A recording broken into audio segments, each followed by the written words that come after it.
Allez, viens, on t'emmène à la rencontre de ceux qui changent le monde. Bienvenue, je m'appelle Sylvia Mikoun et vous écoutez Impact Positif. Le podcast qui vous parle de ces gens ordinaires qui font des choses extraordinaires. De ces gens qui veulent avoir un impact positif sur la société, ceux qui inspirent, ceux qui font, tout simplement. Depuis quelques années, 1 million de révolutions ont surgi. Du citoyen à l'entrepreneur en passant par le grand groupe ou encore l'étudiant, le frémissement se fait entendre partout. Bienvenue dans ce monde en transition où chacun, à son échelle, peut faire bouger les lignes. Ces actrices, ces acteurs, je les rencontre depuis des années. Je veux savoir qui ils sont, pourquoi ont-ils lancé leur projet, comment ont-ils eu l'idée et quelles sont les solutions qu'ils proposent et pour quels impacts. Les relations interreligieuses, quand elles sont fécondes, peuvent participer de la solution, à défaut de faire partie du problème. Dans chaque pays, le pluralisme des convictions, quand il est tourné vers le bien commun et que ce pluralisme est interactif, il est utile à la société. Pour ce 8e épisode d'Impact Positif, j'ai discuté avec Samuel Grzybowski. 26 ans et déjà tant de choses accomplies. 10 ans d'engagement, notamment au sein de son association Coexister, 3 livres écrits, de multiples prix et une start-up sociale au compteur. Son obsession, le vivre ensemble, le dialogue entre les religions. C'est pour cela qu'il décide de s'engager très tôt en lançant son mouvement de jeunesse. 10 ans plus tard, 2500 membres plus tard et des voyages plein la tête, il raconte son épopée dans un livre « Fraternité radicale » aux arènes. Livre qu'il écrit alors qu'il vient de subir un burn-out. Trop pris dans le faire, il avait tout simplement oublié l'être, être un ami, un frère, un fils, un petit ami. Trop de choses, trop vite, pas assez de légèreté. Il fera le point pour revenir en choisissant la bonne voie d'engagement. Ceux qui ont éclairé ses pas sont ses parents, l'éducation transmise, mais aussi les non-violents, de vrais guerriers pour lui, et de citer l'un de ses grands inspirateurs, Martin Luther King, avec qui il aurait rêvé de discuter. Nous devons apprendre à vivre ensemble comme des frères, sinon nous allons mourir tous ensemble, comme des idiots. Vous pouvez vous abonner à ce podcast sur iTunes ou sur votre plateforme de podcast préférée. N'hésitez pas à le noter, le commenter, le partager. Impact Positif, épisode 8, Andiamo. Samuel Grzybowski, bonjour. Bonjour. On est ravis de vous recevoir sur Impact Positif. Voilà, 10 ans que vous êtes engagé, 10 ans, et vous n'avez que 26 ans aujourd'hui. Vous avez reçu de nombreuses récompenses, de nombreux prix, vous avez écrit 3 livres. Vous vous battez pour que les différences soient une richesse, pour que les jeunes se parlent, construisent ensemble, quelle que soit leur religion, leur conviction spirituelle. Objectif, apprendre à mieux vivre nos différences pour que la société puisse en bénéficier. Quand vous avez commencé, vous n'aviez que 15-16 ans. Vous montez votre association en 2009, alors que le conflit israélo-palestinien s'importe en France. Vous décidez d'appeler votre association Coexister, avec d'autres jeunes que vous réussissez à convaincre. En presque 10 ans, il s'en passe des choses. 10 ans de développement à tout va, 10 ans de liens, de ponts lancés entre les religions, de sourires, de voyages autour de la planète. On va parler de tout cela, de votre impact, de ce que vous avez réussi à construire, mais aussi de vous. C'est ce que vous retracez dans votre livre publié aux arènes et vous l'avez intitulé « Fraternité radicale ». Alors radical, justement, les autorités cherchent à moins utiliser ce terme. On entend de plus en plus d'ailleurs le terme désengagé au lieu de déradicaliser. Alors vous avez tenu à garder cet adjectif. Pourquoi ? L'adjectif radical, d'abord, il sonne comme un oxymore avec fraternité. Et quand on a créé un sondage en interne avec les équipes de l'éditeur, les arènes et les équipes de Coexister, qui était déjà une coexistence entre deux univers qui ne se connaissent que très peu, est venue très vite l'idée d'avoir un oxymore. Alors certains ont dit en rigolant, on pourrait appeler le livre Terroriste bienveillant. Et puis, au fur et à mesure de blagues sur les oxymores qui existent, Fraternité radicale, quand il a été proposé, tout le monde a dit ah oui, c'est ça. Et puis, au-delà du son que provoque Fraternité radicale, de cette espèce de tension que ça crée qui attire, il y a un vrai choix sur le mot radical pour redonner ses lettres de noblesse à la radicalité. D'abord parce que ces 10 années d'engagement ont été radicales dans le sens où il a fallu persévérer dans des situations parfois très difficiles en interne, mais difficiles aussi face à l'adversité de ce que c'est qu'être entrepreneur et monter une structure en France. Il y a beaucoup de difficultés, d'obstacles à franchir. Il y a seulement 3% des structures associatives et de l'ESS en France qui atteignent leur 10e anniversaire. C'est-à-dire qu'il y a beaucoup de découragement au départ. Radicalité aussi, c'est la définition que donne Victor Hugo dans une lettre que j'ai placée au tout début du livre, où il répond à Lamartine qui avait créé une polémique sur Les Misérables. Lamartine qui pensait que le roman devait être gratuit, pas à visée politique. Et Victor Hugo lui disait oui, Je suis radical parce que c'est le radical, c'est l'idéal et j'appelle toujours le mieux vivre, le mieux être, le mieux interagir. Et cette foi dans le fait qu'on peut toujours faire mieux et qu'on a une exigence pour nous-mêmes et pour le monde, c'est ce que vivent les non-violents, c'est ce que vivent les radicaux écolos non-violents toujours, qui poussent leur idéal jusqu'au bout en restant des mois, des années, occuper une ZAD pour obtenir gain de cause. Et cette radicalité de l'engagement à laquelle Cyril Dion, par exemple, nous appelle dans Manuel de résistance contemporaine, qui est venu d'ailleurs ici. Qui est venu ici, c'est une radicalité qui me touche et qui, je crois, rejoint beaucoup de jeunes de ma génération. Et la troisième et dernière chose sur cet adjectif qui surprend, c'est de sortir de l'accaparement du radical par le radicalisme, qui, avec le isme qui suit, on a fait un système idéologique de pensée, et en l'occurrence un système mortifère, et remettre la radicalité à un endroit de noblesse et dignité tel que la fraternité. Cette conclusion de la devise républicaine, c'est l'une des ambitions de ce livre. Alors ce livre, vous l'avez écrit en un an, une année pendant laquelle vous avez pris du recul sur votre engagement. En fait, vous y avez été forcé parce que votre corps vous a lâché. Vous avez fait ce qu'on appelle un burn-out, et c'est à ce moment-là que vous avez compris finalement que vous n'étiez pas aligné avec vous-même, votre moi profond. Racontez-nous. Alors pour être encore plus exact, ce que j'ai très vite compris, c'est que c'était pas tant une question d'alignement qu'une question d'équilibre, parce que j'avais déjà eu cette expérience déjà en tant que formateur à l'entrepreneuriat social dans différents secteurs, dont Ticket for Change par exemple, qui est bien connu, de travailler sur l'alignement entre l'être et le faire, et je crois que l'alignement était opérant chez moi. La difficulté, c'est que le faire prenait toute la place. Il y avait trop peu de temps pour être l'ami de mes amis, être les frères de mes frères, être le copain de ma copine, être le fils de mes parents, être le passionné de sport que je suis, de randonnée, le musicien aussi, parce que j'ai été prof de musique longtemps et j'ai complètement arrêté de cultiver la musique depuis que Coexister est né et est apparu dans ma vie. Et toutes ces dimensions qui font mon être, qui fait que je suis une personne à part entière comme n'importe qui avec différentes facettes, je les ai complètement abandonnées pendant ce temps d'engagement Pour vous jeter dans Coexister. Pour me radicaliser dans l'engagement en quelque sorte, mais dans une mauvaise proportion. Et c'est ça que j'ai voulu réinterroger en moi-même pour ne pas désaligner ce qui était déjà aligné, mais rééquilibrer là où j'avais perdu de l'équilibre. Quand on a 15-16 ans, comment on fait pour tout mener de front, ses études, un certain statut de leadership sur votre association ? Les voyages, votre vie tout simplement d'adolescent, de jeune adulte, comme vous venez de le dire, puis les livres que vous allez écrire un par un, on peut dire que vous n'êtes pas vraiment un profil commun. Alors je pense qu'effectivement, le burn-out que j'ai en octobre 2016, il y a un élément déclencheur, évidemment, une maladie, mais il y a aussi des années de difficultés sur lesquelles j'ai trop tiré sur la corde, et ça commence probablement dans cette jeunesse, la fin du lycée, le début des études, où on a besoin de légèreté. Il y a un livre qui vient de sortir qui fait un éloge de la légèreté. La légèreté est une affaire sérieuse, et je suis profondément d'accord avec cette idée qu'on a besoin d'une part de légèreté dans nos vies. Mais vous n'avez pas du tout mis en pratique. Et que je ne l'ai pas du tout mis en pratique pendant ces 8 premières années, absolument. Et ça m'a énormément manqué. Et je crois que la légèreté est aussi cette petite dose un cynisme bien placé, un sarcasme, une ironie de l'existence face à tous les bouleversements auxquels on va être confronté. Il nous restera toujours cette légèreté qui rendra toujours la vie un peu futile face à toutes les complications auxquelles on va encore une fois être confronté les prochaines années. Cette légèreté, elle m'a manqué beaucoup et je l'ai retrouvée dans cette année de césure, en particulier à Beyrouth. Et c'est vrai que tenir les 8 années qui ont précédé entre ce métier de prof de musique pour gagner ma vie, parce qu'il a fallu attendre du temps pour que Coexister me rémunère, mes études, sciences politiques et histoire de front en double cursus, et la fondation de Coexister, c'était une triple vie, plus ma vie personnelle, qui était relativement intenable. Vous n'aviez pas de garde-fou? Vos parents vous ont pas dit, par exemple, mais attention, mais il y a trop de choses là. Mes parents ne m'ont pas dit ça, probablement parce qu'ils ont aussi un profil très engagé et se disaient que c'était naturel. Et ils étaient pris aussi, je le dis dans le livre, dans une rupture à ce moment-là, parce que ça coïncide presque avec le début de Coexister, donc je pense qu'ils avaient beaucoup de choses à vivre chez eux. Mes amis non plus, parce qu'en fait, je le dis dans le livre, l'engagement était tellement important pour moi que j'ai perdu la plupart de mes amis d'avant. Et c'est un ami dedans qui m'a refait comprendre la définition de l'amitié, et avec qui j'ai redécouvert la gratuité dans l'amitié, Jocelyn en l'occurrence, avec qui j'ai fait le tour du monde. Et de fait, ces garde-fous n'ont pas suffisamment existé. Peut-être aussi que j'y étais fermé parce que je me suis mis à adorer l'idée, adorer le projet, alors qu'en fait... j'aurais dû adorer la solution, sortir du projet, c'est ce que je fais plus maintenant, et donc me dire que dans la solution, je participe de l'équation, et donc prendre complètement soin de moi. Vous dites aussi, je devais avoir un ami, à l'époque j'étais un peu le bouc émissaire, l'intello et le cato, monter cette association, c'était le sens de ma vie. Vous montez votre association, alors vous traversez des années un peu difficiles au collège, vous sortez d'une parenthèse enchantée, c'est vos 5 années d'élémentaire dans une école où la mixité est une réalité, où les nationalités se comptent par dizaines, vous êtes heureux, serein, vous vivez pleinement dans la fraternité, l'amitié, la solidarité, et puis vous arrivez au collège et là, votre rêve s'effondre complètement.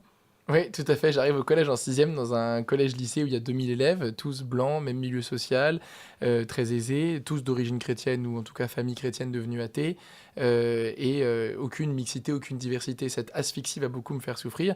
Et c'est vrai que quand je lance Coexister en première, je le vis comme une résurrection qui me permet de ressortir de cette uniformisation massive que j'ai vécue au collège, début lycée.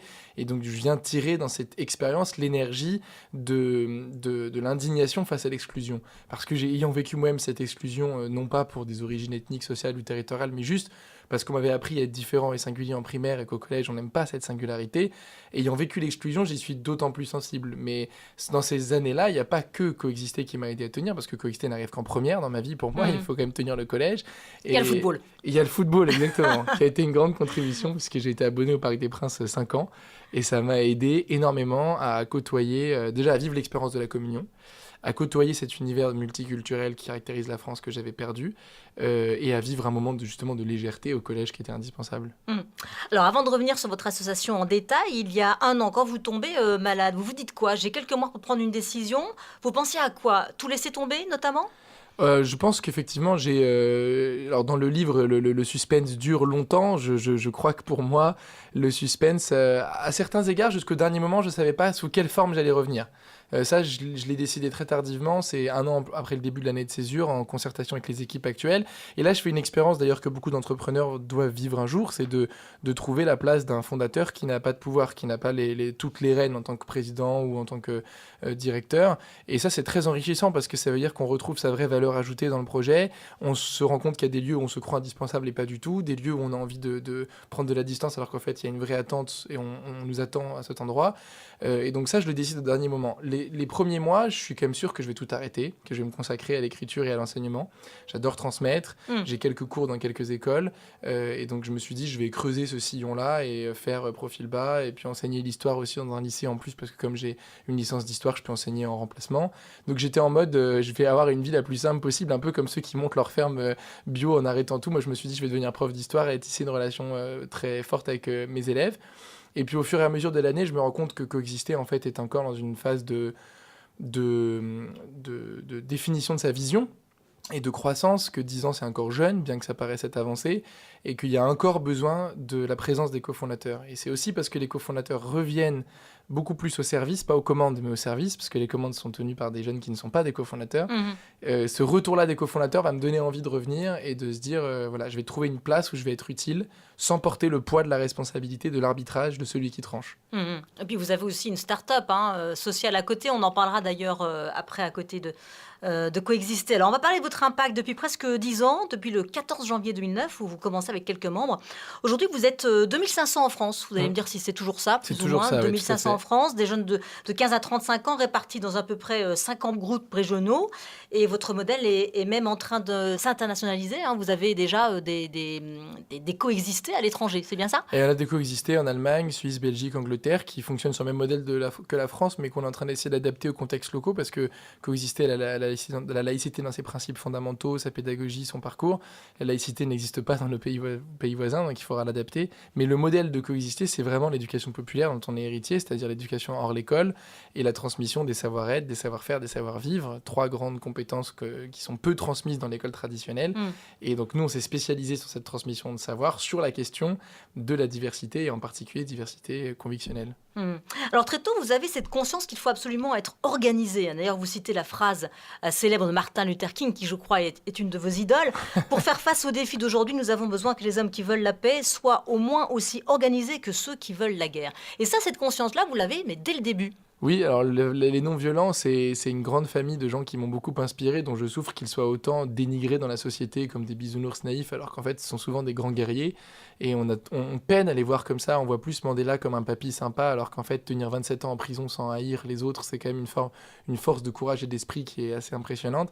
Et Luther King, pour la même raison, m'a été transmise par cette passion-là, qui me vient de mes parents en réalité, parce que ça fait partie de leur rencontre que d'être les héritiers de cette pensée-là, où ils ont vraiment voulu nous transmettre cette connaissance-là par des films qu'on regardait à la maison, des livres qu'on lisait, des histoires qu'on nous racontait, des BD. Je me souviens avoir eu la BD Luther King, j'avais 11 ans, la première.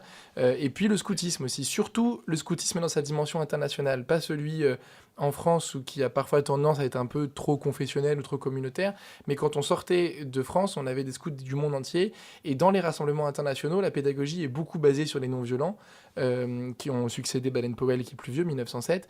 Mais j'ai découvert la pensée de Luther King et de Desmond Tutu au Jamboree mondial de la jeunesse. Donc c'est un rassemblement mondial de scouts auquel j'ai participé en 2007. Alors votre devise, diversité de conviction, unité dans l'action. Vous avez aussi ce triptyque, dialogue, solidarité, sensibilisation. Quelles sont les actions de coexister? Vous avez mis au point un parcours de coexistence active. Ça dure 1 an, je crois. Ça consiste en quoi? Alors le parcours de coexistence active dure en réalité exactement 8 mois, du 15 octobre au 15 juin. C'est un parcours d'apprentissage pour mieux vivre ensemble qui repose sur ce triptyque pédagogique: dialogue, solidarité, sensibilisation. Alors concrètement, chaque groupe va organiser entre 30 et 40 activités de ces 3 domaines. Donc activité de dialogue, ça peut être table ronde, débat, visite de lieu de culte, participation à un office, participation à une projection cinéma ou théâtre. Et le moment de dialogue, c'est le moment où on découvre la différence. Et on évoque cette différence avec sérénité en disant voilà en quoi je crois, quelles sont mes convictions profondes. Et on va passer du malgré ces différences à grâce aux différences, je peux vivre et je dois vivre avec les autres et je veux en faire quelque chose. Et je reste serein sur le fait qu'elles sont souvent irréconciliables ou elles sont incompatibles entre elles sur le fond, sur la substance. Par contre, c'est là où il se passe quelque chose de prodigieux, c'est que des convictions contradictoires entre elles sur le fond, sur le croire, sont convergentes sur les injonctions qu'elles détiennent et donc sur les conséquences de ces convictions, c'est-à-dire sur le passage à l'action qui est l'équivalent de ces convictions en pratique. Typiquement, des convictions athées humanistes, des convictions musulmanes, chrétiennes ou juives ont toutes cet impératif du service et de la solidarité. Et donc on va piocher dans des patrimoines millénaires cette injonction à se mettre au service, et c'est notre deuxième temps de la pédagogie, la solidarité. Et c'est pas une solidarité juste pour faire une action sociale à côté de chez soi, ça il y a suffisamment d'ONG qui le font déjà. C'est une action sociale qu'on fait toujours avec un partenaire, typiquement le don du sang ou visite de personnes sans abri. Et dans cette action qu'on fait avec un partenaire dont c'est le métier, nos jeunes vont discuter ensemble de pourquoi cette action a du sens dans chacune de leurs convictions et aussi pourquoi chacune de leurs convictions exige cet engagement-là sur ce service-là. Et en fait, là se passe un cercle vertueux où ils arrivent à répartir les points entre l'unité et la diversité et l'équilibre se crée. Ils sont divers dans leurs convictions, mais unis dans cette action. Et du coup, ils tiennent ce besoin qu'on a d'être à la fois unis et divers avec les autres, ce besoin de ressemblance et de différence. Alors ce déclic, justement, ça fait d'eux des messagers, c'est ça que vous recherchez, justement? Ça fait d'eux des ambassadeurs de fraternité. C'est pour ça qu'à la fin du triptyque, il y a la sensibilisation, qui est le 3e temps, qui permet à nos 2500 membres de rencontrer 10 fois plus de scolaires chaque année, puisque depuis 3 ans, on rencontre 25 000 collégiens et lycéens en France, dans à peu près 500 établissements par an qui nous sollicitent pour 2 heures de rencontre avec leurs élèves, pour parler soit des préjugés, soit de la laïcité en France, soit des bases des faits religieux en tant que sociologie, histoire, pas en tant que théologie, soit des modes de vivre ensemble qui existent. Et en fait, ce travail qu'on fait dans les écoles, c'est notre travail le plus important en quantité d'impact, mais c'est des bénéficiaires externes qu'on va rencontrer 2 heures. Et je trouve que c'est une très belle valeur, mais qui n'est pas comparable avec celle de nos membres, 2500, qui eux passent 6 à 30 jours par an avec nous, en fonction de leur c'est 2 heures par an dans les écoles. Un élève nous voit 2 heures dans l'année, tout à fait. Les 25 000 élèves nous voient 2 heures. On sait qu'on sème une graine, mais la façon dont elle va grandir, c'est l'école qui fait la suite. Par contre, nos membres, ils nous voient 6 à 30 jours par an en fonction de leur implication. Alors, dans un deuxième temps, vous avez également lancé les Interface Tours en 2012. Ce sont des tours du monde des initiatives interreligieuses. Plusieurs jeunes de confessions différentes embarquent ensemble dans ce périple. Expliquez-nous comment ça fonctionne. Alors l'Interface Tour, vous avez fait le premier d'ailleurs. J'ai fait le premier exactement. C'est un voyage qui permet à 4 jeunes de coexister, de 4 convictions différentes. Alors originellement c'était juif, chrétien, musulman, athée, mais on commence à en sortir tant que les 4 convictions sont différentes. Et leur but est d'aller repérer les initiatives interreligieuses dans le monde qui contribuent à la paix. À ce sujet d'ailleurs, il y aura bientôt un Paris Peace Forum qui sera un peu le Davos de la paix, le grand sommet mondial des diplomaties et des contributions à la paix. Et on ira plancher en tant que speaker sur ce sujet pour dire pourquoi la coopération interreligieuse dans beaucoup de pays est un outil de la paix. Et ça, c'est très important parce qu'on se rend compte que dans beaucoup de pays comme Israël-Palestine, par exemple, où on aurait tendance à dire que la religion est un problème, participe du problème, en fait, on extrapole parce que le sujet est d'abord territorial ou ethnique ou national. Par contre, les relations interreligieuses, quand elles sont fécondes, peuvent participer de la solution, à défaut de faire partie du problème. Et ça, c'est ce qu'on observe. Donc, tous les 2 ans, notre équipe repère ces initiatives. On en a rencontré 1200 en 3 éditions, qui ont eu lieu dans 80 pays en tout, et notre ambition, c'est de faire tous les pays de l'ONU pour montrer que dans chaque pays, le pluralisme des convictions quand il est tourné vers le bien commun et que ce pluralisme est interactif, il est utile à la société. Alors justement, qu'est-ce que vous en faites de toutes ces initiatives que vous allez piocher? Il y en a que vous avez apportées en France aussi. Oui, alors il y en a qui nous inspirent dans notre pédagogie de terrain, parce que pour produire une pédagogie d'1 an, de 8 mois pour 2500 jeunes, il nous faut de la matière, donc il y a beaucoup d'idées qui viennent de l'étranger. Il y a des actions très fortes qu'on a reproduites, par exemple la Grande Nuit des religions et de la laïcité qui se produisait à Berlin, où tous les lieux de culte sont ouverts pendant une nuit, on l'a exporté à Bordeaux, ça a lieu une journée par an, le 9 décembre, pour l'anniversaire de la laïcité. Alors sachant qu'on n'ouvre pas que les lieux de culte, on ouvre aussi les lieux de conviction maçonnique, par exemple. Les temples sont ouverts aussi au public. Il y a ça qui s'est produit. Et puis, il y a la plupart des données, en fait, pour produire les données, on est financé par des centres de recherche. Et ces centres de recherche font un travail de cartographie de la paix.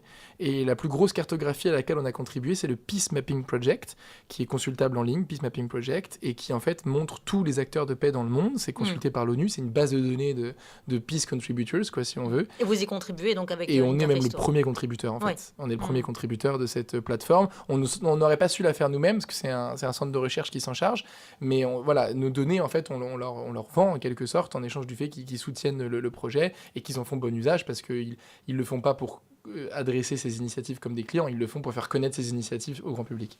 Et j'imagine que vous ressortez de tout ça avec une énergie folle aussi quand vous revenez de ce tour du monde. Alors les premières semaines, non, parce que les premières semaines, il faut dormir beaucoup, parce que c'est des tours du monde de 10 mois, donc souvent les équipes sont exténuées, sachant qu'on a quand même ralenti la cadence. Les premiers tours, c'était 40 pays, maintenant on est à 20 pays par tour. Donc ça a quand même coupé par 2. Mais ça reste un tour très difficile déjà parce qu'il faut apprendre à vivre ensemble à 4, de convictions différentes, avec des impératifs différents. Et au-delà même de la question des convictions religieuses, c'est 4 personnes avec leurs attentes, leurs besoins, leurs manies, et 300 jours, H24, jour et nuit, sauf la douche, c'est quand même long.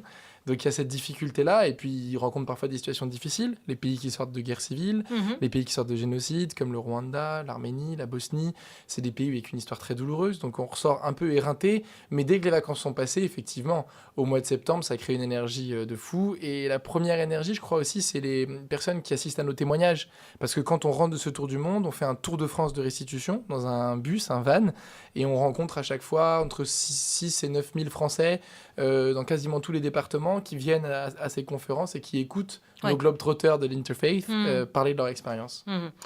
Toujours dans cette idée de transmettre. Samuel, vous êtes aussi entrepreneur social, vous l'avez dit, Ashoka a décidé de vous sélectionner pour intégrer ses fellows. Ashoka, c'est une fédération internationale d'entrepreneurs sociaux. On sait qu'ils sont très pointilleux dans leur choix. Ils l'ont fait parce que vos activités reposent sur un modèle duplicable, viable. Vous avez créé Convivencia, c'est une société de conseil et de formation. Vous conseillez des entreprises, des collectivités pour mieux valoriser leur diversité, lutter contre les préjugés. Comment vous y prenez-vous? À quoi avez-vous affaire? C'est un métier qui est passionnant. J'ai découvert un univers que je connaissais pas du tout. Convivencia a été créé alors, pour 2 raisons. Déjà pour hybrider les modèles du mouvement Coexister, c'est-à-dire que Interfaith Tour et Coexister sont déjà 2 branches indépendantes. Convivencia en a une 3e, et Convivencia, c'est la banque en quelque sorte du mouvement, parce que c'est la branche qui rapporte le plus de cash, et les excédents de Convivencia sont reversés aux 2 autres branches, Coexister et Interfaith Tour. Ça, c'est la première chose. La deuxième chose, c'est qu'on s'est rendu compte qu'il y avait un impact à développer dans un milieu qu'on ne côtoie pas, qui est le monde du travail. Et le monde du travail, en fait, c'est un monde considérable. 40 millions des Français travaillent aujourd'hui, sont actifs, et on est bluffé de voir qu'en 3 ans, on a touché plus de personnes en direct et en interne. On a touché 9000 collaborateurs en 3 ans, alors que Coexister, on a touché 8000 en 10 ans en interne. Donc c'est 8000 très qualitatifs, mais c'est 8000 en 10 ans contre 9000 en 3 ans. On se rend compte que le monde du travail, c'est un monde foisonnant. Ce à quoi on est confronté, c'est très variable. Aujourd'hui, nos plus gros partenaires dans le privé, c'est Total.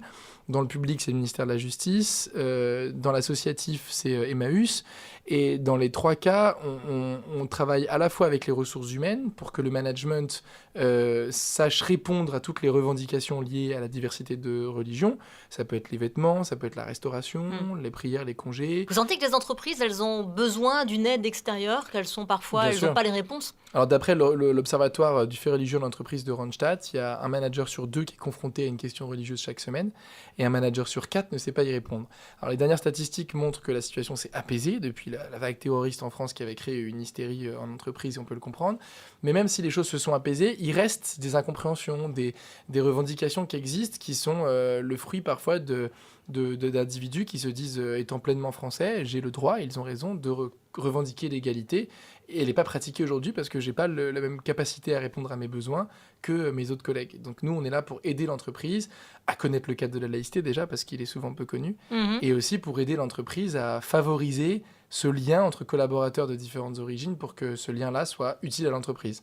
Et aujourd'hui, dans votre retour, on va dire, à coexister, vous vous occupez toujours de Convivencia ? Non, depuis que je suis rentré de mon année de césure, j'ai repris le travail en octobre 2017, j'ai fait une dernière année à Convivencia, donc ça aura fait 3 ans de conseil, incluant mon année de césure. Et cette année, je m'occupe, c'est une mission un peu hybride, parce que donc on a créé un GIE, un groupe d'intérêt économique, qui est l'inverse de la holding. La holding, c'est au-dessus, ça possède plusieurs branches. Le GIE, c'est en dessous, c'est possédé par plusieurs branches. Et donc les GIE, c'est toutes les fonctions support, l'intelligence stratégique, tout ce qui est au service des 4 branches. Et donc moi, je dirige ce GIE. C'est ma nouvelle mission, et donc je suis au service d'une espèce de plateforme, au service de toutes nos branches, donc au service de Coexister, de Convivencia et d'Interface Tour. Je produis la stratégie pour les 3, c'est un peu technique, mais je me suis replié sur vraiment une fonction de service, quoi, en quelque sorte. D'accord. Alors, vous avez vécu votre burn-out l'an dernier, mais vous avez aussi traversé une sale période. C'était après les événements tragiques du 13 novembre. Oui. Vous lancez le hashtag Nous sommes unis avec une tribune. Vous réunissez 80 signataires, dont certains sont polémiques, surtout ils sont très différents, hein. Mais tout va bien, sauf que quelques semaines plus tard, c'est le déferlement de violence qui commence. Comment vous avez vécu ça ? Comment vous en êtes sortis ? Alors, on n'est pas tout à fait sorti de cette période parce que... Ça a laissé des traces. Ça a laissé des traces parce que la polémique a engagé un certain nombre de rumeurs qui, sur Internet, sont toujours très solides. Et ces rumeurs, ce qui est difficile, c'est qu'elles sont souvent non dites, implicites. Et on sait qu'avec les partenaires avec qui on travaille, ces rumeurs font peur parce qu'elles touchent au sujet du moment qui est le plus inquiétant, qui est l'islamisme radical. C'est un peu comme le communisme dans les années 60 aux États-Unis. Et donc, cet islamisme-là inquiète. Et donc, quand il y a des rumeurs qui y touchent, ça panique nos interlocuteurs, forcément. Nous, comment vous, avec du recul, comment vous l'analysez ? Qu'est-ce qui s'est passé Le départ de ces rumeurs, c'est-à-dire que je pense qu'il y a 2 choses qui se passent. Il y a quelque chose d'honnête et quelque chose de malhonnête en même temps. Ce qui est honnête, c'est que parmi les signataires, il y en a qui sont donc contestables et contestés, qui avaient été validés par l'ensemble des signataires quand même, et qui sont considérés comme proches de l'islam frériste, sans que ce soit avéré, et qu'on avait voulu nous inclure pour que leurs followers, en quelque sorte, leurs disciples numériques, se reconnaissent dans notre message. C'est ça qui était le plus important pour nous. Ça n'a pas été compris comme ça a été compris comme si on avait de la complaisance. Alors que nous, on était face à des individus qui étaient d'accord sur notre texte, qui nous disent on veut signer, on n'avait aucune raison de refuser. Je pense que dans la critique de l'implication de ces personnes sur ce texte, la partie honnête, c'est la peur. La peur, c'est que je pense qu'il y a beaucoup de gens qui ont honnêtement peur. Nous, on travaille sur les peurs avec Coexister. Quand je vois des familles qui nous parlent de jeunes engagés chez nous, 48% des coexistants sont en conflit avec leurs parents pour leur adhésion à Coexister parce qu'ils ont peur de ce qu'ils vont y vivre, soit parce que des familles universalistes se disent il va devenir identitaire en se mettant dans une case, soit des familles identitaires qui se disent chez Coexister il va devenir universaliste. Donc cette peur, je la comprends, je la connais, elle n'est pas légitime, mais en tout cas elle est compréhensible. Donc je pense qu'il y a une honnêteté chez certains de dire on a peur de ces signataires. Ce qui est malhonnête par contre, c'est que certaines personnes qui ont alimenté cette polémique et qui ont surtout lancé ces rumeurs le font pour des raisons politiques, c'est-à-dire que dans la guerre des laïcités qui a lieu depuis 1905, dont les 2 grands derniers jouteurs ont été Jean-Louis Bianco et Manuel Valls, chacun veut en découdre avec le camp adverse. Et nous, on est vu du côté de la laïcité juridique, celle d'Aristide Briand, celle du droit, donc pas la laïcité philosophique d'émancipation des consciences, c'est plutôt une laïcité de cadre qui permet toutes les opinions mais qui n'en est pas une. Et donc dans ce conflit-là, on a été pris entre 2 feux en quelque sorte. On a été pris comme exemple pour faire perdre des points politiques à l'adversaire. Et c'est là où ça a été malhonnête et que je suis quand même content que cette phase politique visible se soit décantée. Mais je sais très bien que ceux qui ont lancé les rumeurs contre nous n'y croient pas une seule seconde. Et d'ailleurs, vous écrivez dans votre livre, la peur, cette énergie qui nous rend capables du pire, c'est elle qu'il faut combattre. Et je trouve ça assez bien dit. Samuel, vous avez créé Coexister en 2009. Presque 10 ans plus tard, est-ce que vous avez plus de motifs d'espoir que lorsque vous avez commencé la coexistence? On a l'impression qu'elle est de plus en plus difficile à trouver. Quand elle n'est pas rejetée, les populistes ont du succès partout en Europe. Quand ils n'ont pas le pouvoir, la crise des migrants est peut-être la crise la plus importante à gérer pour les chefs d'État depuis la Seconde Guerre mondiale, avec la crise environnementale. En tout cas, c'est même ce que dit Angela Merkel. Quel est votre sentiment, votre analyse? Je pense que les 2 sont vrais. C'est une situation très étonnante parce que j'ai à la fois beaucoup plus d'espoir qu'il y a 10 ans et en même temps, j'ai un réalisme qui me permet de voir que la situation est beaucoup plus grave. C'est-à-dire que d'un côté, je vois que les choses sont à un niveau de gravité extrêmement élevé. On vient de parler de la crise des réfugiés, ils sont 200 000 en France, ils vont être 200 millions dans 20 ans donc, dans l'Europe. Donc ça n'a rien à voir avec ce à quoi on s'attend, ça va être bien plus important. Et la crise environnementale, avec ce qui se passe dans l'Aude, avec la foudre cet été, avec le fait qu'on puisse prendre 2 mois de pluie en une nuit, maintenant tout le monde est quand même assez conscient pour dire que c'est très grave. Et là où ça reste grave aussi, c'est comme vous dites, les populismes, etc. D'un autre côté, il y a une situation très étonnante, c'est qu'en France, l'indice de tolérance augmente chaque année. Il augmente à proportion que la discrimination augmente aussi. Ça veut dire que plus l'indice de tolérance augmente, plus l'intolérance augmente. Il y a une seule catégorie qui baisse, c'est l'indifférence. Et dans cette catégorie qui est l'indifférence, nous, entrepreneurs sociaux, militants associatifs, conscients du monde de demain, ceux qui inventent l'avenir, on a une vraie responsabilité qui est de ne pas rester entre nous et de nous adresser aux indifférents. D'aller à leur rencontre, d'organiser des marches pour le climat et de leur dire, peu importe le problème que vous avez identifié, faites quelque chose pour contribuer à le résoudre. Dans votre consommation, dans votre alimentation, dans vos vêtements, dans votre moyen de vous déplacer, faites quelque chose qui contribue à résoudre le problème parce qu'on va avoir besoin d'être tous ensemble. Et donc à la fois j'ai beaucoup d'espoir parce que je sens qu'un arbre qui s'abat fait beaucoup plus de bruit qu'une forêt qui pousse, mais que la forêt est bien en train de pousser quand même. On a des résistants qui sont en préparation. Et en même temps, la situation est de pire en pire. Donc je tiens les deux en fait en ce moment. Est-ce que votre génération, celle qui se pose beaucoup de questions sur le sens qu'elle donne à sa vie, à sa carrière, c'est vraiment ce qui caractérise tous ces jeunes qui sont sortis depuis quelques années de l'école. Est-ce que cette génération est en mesure d'opérer un tournant et comment on peut faire pour l'aider ? Cette génération, je crois, est en mesure d'opérer un tournant. Elle est ni moins bonne ni meilleure que les autres, mais je crois qu'elle a en tout cas une responsabilité particulière parce qu'elle va prendre très cher. Je lisais dans Le Monde la semaine dernière que 5% des Français auront eu, actuellement vivants, un cancer dans leur vie, alors que c'est 25% de la génération Y qui va en avoir un. Et c'est quand même énorme, c'est 5 fois plus. C'est-à-dire qu'un quart des jeunes de ma génération vont vivre d'un cancer. Et surtout vont mourir plus jeunes que leurs parents, ce qui ne s'est jamais produit. Donc notre génération va avoir une responsabilité très lourde. Pour l'aider, je crois qu'il faut écouter son intuition. Il ne faut pas lui faire la place de l'enfant roi ou croire qu'elle a raison sur tout, parce que les chemins qu'on emprunte en tant qu'entrepreneurs sociaux sont aussi ceux qui ont été ouverts par nos prédécesseurs. Clairement, on n'a pas inventé la poudre. Mais je pense que la jeunesse a une intuition, a une vision pour le futur qui est propre à la fraîcheur de l'âge. Et cette fraîcheur-là, elle doit résonner en dialogue avec l'expérience de ceux qui ont roulé leur bosse. Il faut vraiment construire ce dialogue parce qu'il n'y a que ensemble qu'on y arrivera. Et quand les crises ne vont faire qu'augmenter, il faudra se tourner vers les plus conscients, les plus calmes, les plus sereins. Et on sait très bien que les populismes vont être que des solutions de pacotille qui rassureront certains votants. On le voit au Brésil, à peine un populiste passe au second tour, les vagues de violence qui s'en suivent dans la nuit après son passage. Donc on sait très bien que la solution, elle sera chez ceux qui sont ancrés, qui ont une sérénité.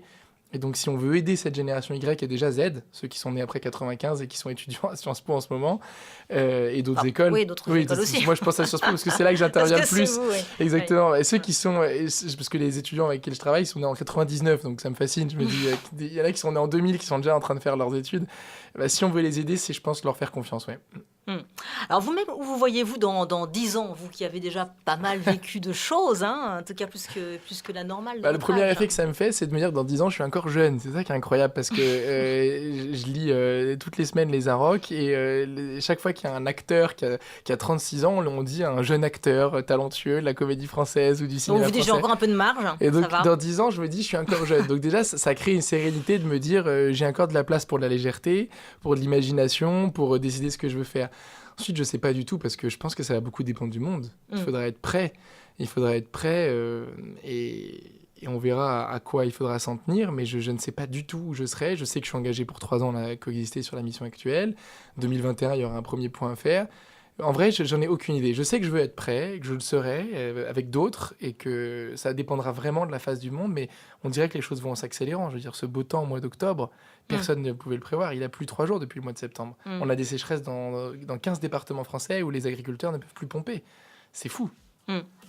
Alors Samuel, je termine toujours ce podcast avec cette interview dans l'interview. C'est l'interview des clics. C'est parti. Quel est le conseil que vous auriez aimé avoir au début de votre carrière ? Nul ne peut faire l'unité entre les hommes s'il ne fait d'abord l'unité en soi-même. Ouais, vous avez une batterie en fait de phrases qui sont prêtes. Non, là, je vais préparer. Celle-ci, elle me tient beaucoup à cœur. Comme vous avez rédigé votre livre il n'y a pas très longtemps, c'est vrai qu'il y en a beaucoup quand même dans votre livre et qui sont assez bien choisis. Le ou la mentor que vous auriez aimé avoir Vivant ou Ce que vous voulez. quelqu'un qui a vécu, qui existe et qui aurait pu être mon mentor. Voilà. J'aurais tellement aimé connaître Martin Luther King Mm.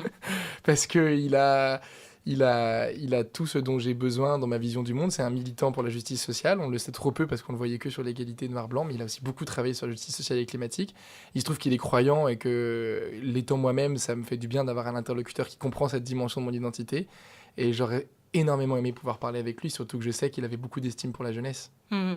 D'ailleurs, votre foi, vous n'en parlez pas beaucoup. Enfin, là, vous en parlez dans votre livre, mais sinon, c'est vrai que vous ne vous exprimez pas beaucoup sur votre foi. Pourquoi? Oui, c'est vrai, c'est très volontaire parce que je trouve qu'aujourd'hui, les communautés religieuses souffrent d'un mal identitaire qui les pousse à dresser des étendards et qu'on n'a pas besoin de ça. Et je pense que si les religions étaient un peu plus calmes, j'en parlerais plus sereinement. Tous ces étendards-là créent des ruptures inutiles, créent des fiertés mal placées, créent de la condescendance aussi parfois. Et quand on est à la tête d'une institution qui a autant d'affaires de pédophilie dissimulée, je pense à nos évêques, il faut faire un peu profil bas, quoi. Et donc, je trouve que cet étendard-là est dangereux. Moi, je suis effectivement croyant, je suis très serein et fier de cette foi-là, mais je trouve ça plus sain d'en parler dans un cadre de confiance, comme un groupe coexisté ou un groupe d'amis, que de la revendiquer. Parce qu'en revendiquant ça, on crée encore une fois des barrières et c'est pas le rôle d'un croyant qui doit d'abord, pour moi, rechercher la vérité plutôt que de prétendre qu'il la possède. Mhm. Alors, vous ne seriez jamais devenu ce que vous êtes si. Si j'avais pas été dans cette école primaire et si mes parents n'avaient pas tenu cette espèce de ligne éducative qui est, je le dis dans le livre, pour moi, deux points, le chrétien, c'est celui qui a un œil sur le journal et un œil sur l'évangile. Mhm. C'est vrai, votre père était journaliste. Oui, ma mère était graphiste, elle a Mm. aussi bossé dans la presse. Et je crois que cette éducation qui est à la fois un regard sur un texte millénaire, l'Évangile, qui est un texte d'inspiration inépuisable et de foi pour ceux qui y croient, plus la proximité avec l'actualité, ça a été une ligne de crête qui m'a beaucoup formé, qui m'a donné aussi une ossature. Et je souhaite à chacun, dans sa conviction individuelle, athée, agnostique, musulman ou juif, d'être au clair sur son squelette pour savoir où sont ses racines, parce que ça permet de bien ouvrir ses branches, en fait. Mhm. Votre plus bel échec? Mon plus bel échec, d'avoir raté Sciences Po 5 fois. 5 fois. 5 fois. D'accord. Une fois en bachelor, 4 fois en master. J'ai jamais fait Sciences Po, j'ai fait de la Sciences Po. J'ai été intervenant à Sciences Po, je risque même d'y enseigner puisque l'école m'a sollicité. Mais j'ai même eu un prix de Sciences Po, remis par les anciens. Mais je n'ai jamais fait l'école Sciences Po et j'ai beaucoup d'estime pour cette institution. L'avoir jamais obtenue, ça m'a... C'est grave. Pardon ? C'est grave. C'est pas grave du tout. Justement, ça m'a appris que parfois la forme qu'on imagine de l'objectif atteint ou du succès est souvent une préconception qu'on a et qu'il faut think out of the box, il faut penser en dehors des boîtes pour tout, y compris pour ses ambitions les plus saines et découvrir que j'avais autant à apprendre à la Sorbonne en sciences politiques et dans les stages pratiques que j'ai fait de sciences politiques a été un vrai enseignement qui m'a fait sortir de mon obsession pour l'Institut Sciences Po que je préparais depuis la seconde. Alors, une qualité essentielle pour entreprendre? La persévérance. La persévérance. La persévérance. Je crois à la persévérance. Dans une génération qui zappe, il faut redécouvrir que chaque petite parcelle est un infini dans lequel on peut creuser son puits ou son sillon. Et quand on a trouvé cette parcelle-là, quand on sent quelque chose, il faut faire le choix d'y aller. Et même quand on en doute, il faut continuer à creuser parce que même si on s'épuise dans son puits ou dans son sillon, on a quand même plus de chances de trouver de l'eau en allant au fond de celui-là que de recommencer à un ailleurs parce qu'on nous a dit qu'il y avait de l'eau là-bas. Et donc je crois qu'il faut se faire confiance et persévérer dans une ligne. On manque de gens fidèles à leur cause aujourd'hui beaucoup. On change, on tourne, on teste tout. On a besoin des gens qui nous guident sur un sujet où ils ont acquis une expérience, pas une expertise théorique, une vraie expérience fidèle. Et je pense que des gens comme Cyril Dion nous inspirent déjà ça parce que ça va faire 15-20 ans qu'il est fidèle à ce sujet. On a besoin de gens fidèles, vraiment. Et comment vous expliquez justement cette envie de toucher un peu à tout, qu'on n'arrive pas à s'ancrer finalement? Oui, parce que c'est l'illusion du fait qu'on peut toucher à tout, du fait qu'on est très mobile, que le monde se parcourt avec un avion, etc. Et cette illusion-là, on s'en rend compte quand on fait le tour du monde, on n'aura jamais tout vu, jamais tout lu. Et donc, il y a un moment donné, c'est juste une philosophie tellement antique de hic et nunc, ici et maintenant, j'ai quelque chose de bon à apporter, et ce sera ma part. Et le reste, ça n'est que futilité finalement. Donc, on y revient. Et donc, je crois que c'est ça, c'est persévérer là où on est. Parfois, on peut faire des énormes erreurs, il ne faut pas hésiter à pivoter, mais je pense que ça intervient tôt, comme dans le discernement d'un entrepreneur, ce type de pivot. Je me suis complètement trompé de voie. Quand on a pris le temps de discerner différents ingrédients sur ce que j'aime, ce qui est utile à la société, ce pourquoi je serais prêt de payer, le fameux ikigai de recherche de sa vocation, quand on a mis un peu tout ça, je pense qu'il faut persévérer parce qu'on a besoin de gens constants, et c'est les gens les plus constants qui ont changé la face du monde. On a besoin de rôle modèle aussi. Vous aviez par exemple un entrepreneur, enfin on en a parlé, vos idoles, Martin Luther King, etc. Mais oui, entrepreneur, j'en ai bien sûr. Est-ce que vous aviez des entrepreneurs que vous regardiez avec envie que je regarde toujours avec admiration. Alors celui qui a été le plus un mentor pour moi personnel, et je n'aurai de cesse de le remercier parce qu'il a été extraordinaire, y compris dans des domaines intimes, c'est Christian de Boisredon, qui a fondé Spark News, qui a été un parrain très tôt. C'est lui qui m'a dit « T'es un entrepreneur social » en 2011, alors que je ne le savais pas. C'est lui qui m'a proposé de fonder Interface Tour. Ça a été un rôle modèle parce que il équilibre, je trouve, très bien sa vie d'entrepreneur et aussi sa vie privée, sa vie de famille. Et c'est très inspirant parce que le modèle de la famille n'est pas le seul modèle qui existe. Par contre, ce qui me paraît important, c'est que quand on choisit un modèle pour sa vie privée, on sache l'honorer. Et c'est ce qu'il fait très bien. Oui, c'est vrai. Il promeut le journalisme de solutions. Et c'est vrai il le fait aussi très bien. Beaucoup travaillé avec lui sur LCI. Vous avez tout à fait raison. Un conseil que vous donnez tout le temps? Chacun plutôt que tous. C'est-à-dire, quand on est entrepreneur ou en leadership ou même en contribution, de privilégier les relations individuelles avec chacune des parties prenantes, plutôt que le tous. C'est-à-dire, au lieu de faire un mail ou un message Facebook à share tous, d'envoyer le même message à chacun pour tisser une relation individuelle, parce que c'est ce qui change tout. Et je le vois dans les groupes coexistés, quand un responsable local parle à ses bénévoles personnellement, au-delà des infos logistiques où on peut faire un texto commun, quand il leur parle personnellement, il décuple leurs capacités. Parce qu'il s'adapte, il prend en compte leurs compétences, leurs forces, leurs faiblesses. Et quand on prend les gens comme un tout, en fait, on ne permet pas aux gens de s'identifier. Et s'il doit rester une chose positive de l'individualisme qui est, j'espère, en train de disparaître, c'est que chaque individu est unique et a quelque chose à apporter. Enfin, que dites-vous à ceux qui nous écoutent, qui ont envie d'agir, mais qui ne savent pas comment? Vous pouvez déjà faire Ticket for Change. Non, vous pouvez. Ils m'ont pas payé. Hein. Ouais. Quand vous avez envie de dire que vous savez pas comment, il y a beaucoup de choses. Ça dit, Ticket for Change, il faut quand même avoir une petite idée quand même au début. Maintenant, il faut avoir une petite idée. Au début, c'est vrai que c'était plus. Enfin, cela dit, pas quand on suit leur actualité numérique. Mais le tour, oui, je pense qu'il y a beaucoup de choses qui existent. Il y a Changer le monde en 2 heures. Il y a Ça commence par moi de Julien Vidal. Il y a les lectures comme celle de Cyril Dion. Il y a Ticket for Change. Il existe beaucoup d'endroits où on nous propose des panels de micro-engagement. Et pour ce qui est des macro-engagements, c'est-à-dire du bénévolat à 10-15 heures par semaine, ou même carrément être salarié d'une entreprise sociale, allez voir les Fellows Ashoka. Ils sont 64 en France. Ils ont 64 mouvements ou entreprises sociales qui changent le monde et proposez leur service. Ah oui, et puis dont vous êtes l'un des plus jeunes, voire le plus jeune, je crois. Et je suis le deuxième plus jeune, parce que c'est Paul Vuade maintenant. Qui a la promo juste après moi et qui a 1 mois de moins que moi. On espère aussi inviter dans Impact Positif. Merci beaucoup Samuel. Où peut-on prendre des nouvelles de Coexister? Sur la page Facebook Coexister France, sur mon Twitter, Sam Grzybowski. Merci beaucoup Samuel. Merci. Et bonne route à vous. Merci beaucoup. Bon super. Merci beaucoup Samuel. Avec plaisir. Ça va, c'était bon. Merci beaucoup de nous avoir écoutés avec Samuel Grzybowski. N'hésitez pas à vous abonner, à nous faire part de vos conseils et commentaires pour faire progresser ce podcast, le partager si vous l'avez aimé et encore mieux nous noter 5 étoiles si vous avez passé un moment inspirant avec nous. On se retrouve très vite pour un nouvel épisode d'Impact Positif.